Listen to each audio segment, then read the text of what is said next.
Assalamualaikum warahmatullahi wabarakatuh. In this video, we will explain about bioconcrete, which is one of the special concrete used in construction. The case study that have been chosen was self-healing bioconcrete in water. Our group consists of 4 members, which are myself, Muhammad Syafiq bin Manab, Muhammad Anwar bin Kasim, Muhammad Amni bin Azami, and Muhammad Izaidi bin Muhammad Ehsan. For introduction, Concrete cracking can provide passageways for the entrance of harmful substances that can damage reinforced concrete buildings.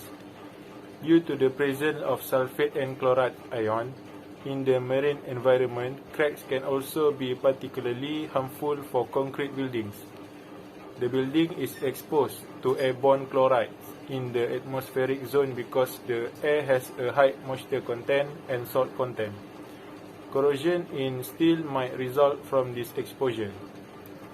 Alkali-resistant, spore-forming gram-positive bacteria and a nutrient or organic precursor are all new breakthroughs in bioconcrete. Calcium lactate, corn steep liquor, and calcium acetate are a few examples of precursor. However, the effect of the precursor on the ability of mortar specimens to repair themselves on their own was not precisely measured. The nutritional precursor may help or hinder the healing product's capacity to last. This research evaluated the self-healing capabilities of bioconcrete in submerged and tidal marine environments. Additionally, the impact of the nutrient precursor on mechanical strength and autogenous fracture healing was measured in order to evaluate its performance. Next, basic concept. Bioconcrete, also known as self-healing concrete. Self-healing concrete is the term refers to cement-based materials that may repair themselves after becoming damaged by degradation mechanism, particularly fractures.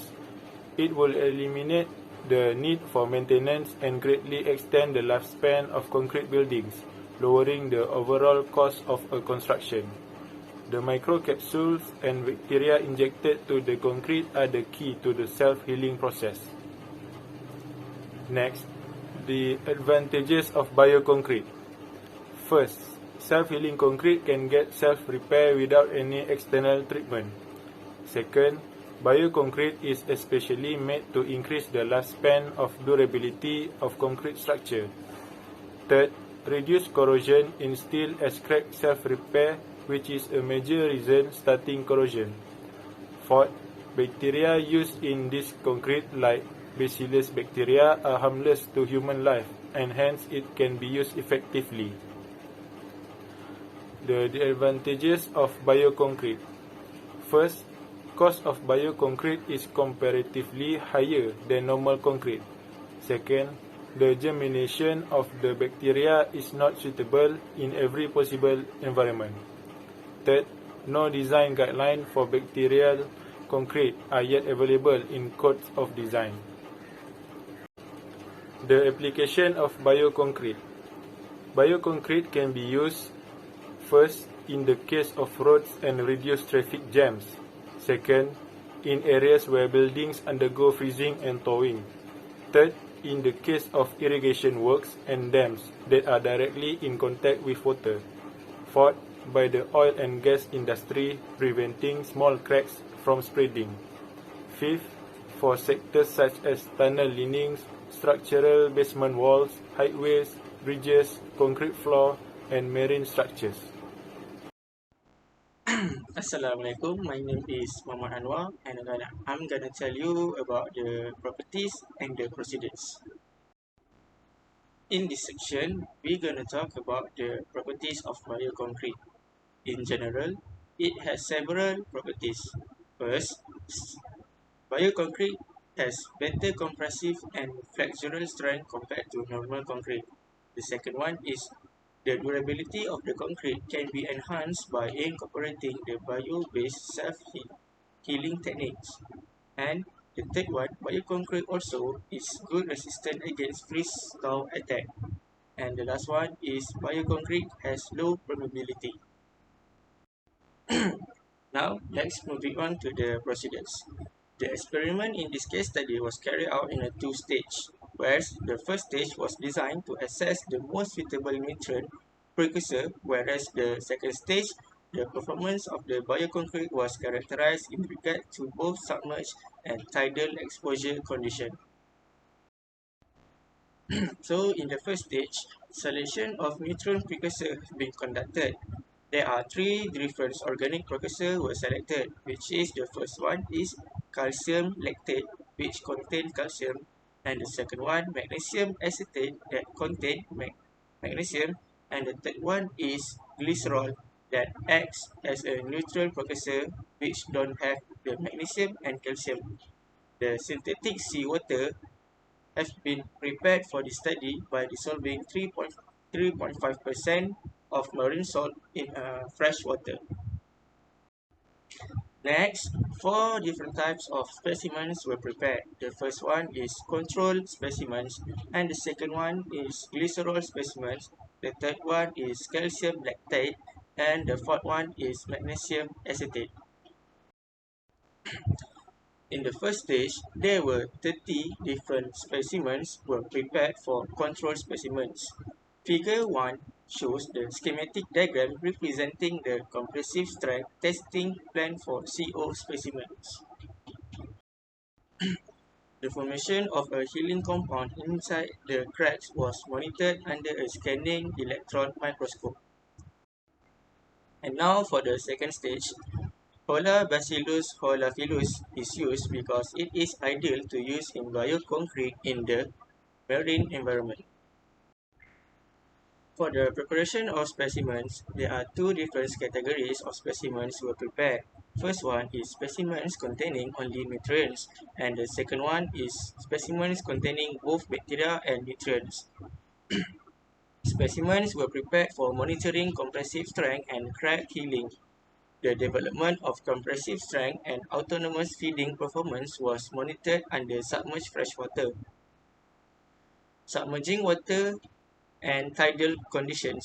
Microstructural and its analysis using SEM and cracked phase were observed to determine the extent of autogenous and autonomous healing. And that's all for me, and I will pass it to Muhammad Amni. Thank you. Assalamualaikum warahmatullahi wabarakatuh. My name is Muhammad Amni bin Azami, and I will be present for the result and discussion for our case study. Okay, so table 4 shows us compressive strength development in mortar specimen during exposure for the first stage experiment. CO stand for control specimen, Cl stand for calcium lactate specimen, Ma stand for magnesium acetate specimen, Gl stand for glycerol specimen, Fw submerged freshwater condition, and W submerged marine condition, and Tr will stand for tidal condition. The average compressive strength of specimen and their standard deviation for the first stage experiment is shown in this table 4. All specimens except for the glycerol specimen demonstrated higher strength under submerged marine condition compared to tidal condition. The reduction in strength under tidal condition could be related to the formation of a thinner protective layer of aragonite and brucite on the surface of specimen as compared to that formed under submerged marine conditions. Such a layer can reduce the permeability of specimen and stop the ingress of chemical ions from the marine environment. Next, we look into the cracked specimen. Figure 5 shows us image of cracked specimen on day 0 and also day 90. Figure 5a shows the submerged marine condition control specimen. Figure 5b submerged marine condition calcium lactate specimen. Figure 5c submerged marine condition glycerol specimen. And lastly, for the figure 5d submerged marine condition magnesium acetate specimen. Next, figure 11 shows the scanning electron microscope image of healing product formed in crack of all the specimen. For the A, it is a submerged marine condition of the control specimen, and B, submerged marine condition for the calcium lactate specimen. C, submerged marine condition for the magnesium acetate specimen, and lastly D, the submerged marine condition of the glycerol specimen. And we can see that it shows where is the aragonite and also brucites. Next, we go to the stage development for the stage 2. Table 5 shows us compressive stand development in mortar specimen urine exposure. And U stand for the specimen containing nutrient only. BA stand for the specimen containing bacteria and nutrient.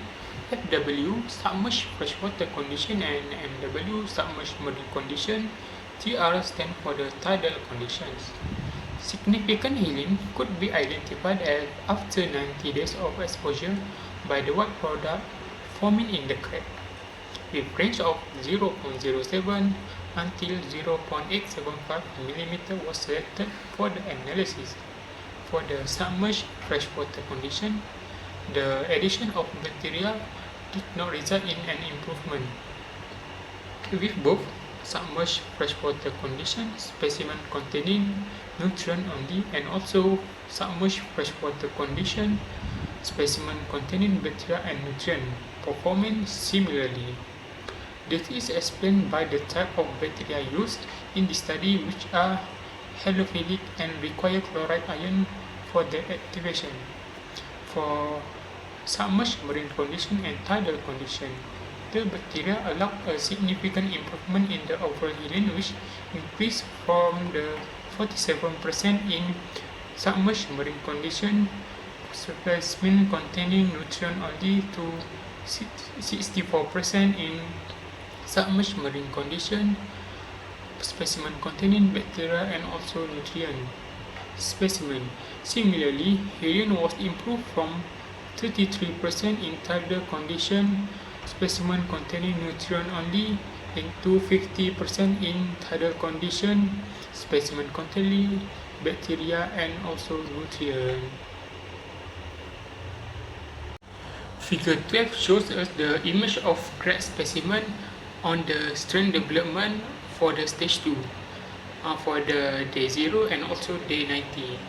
And we can see here for the figure 12a, it is a submerged marine condition for the specimen containing nutrient only, and for B it is a submerged marine condition for the specimen containing bacteria and also nutrient.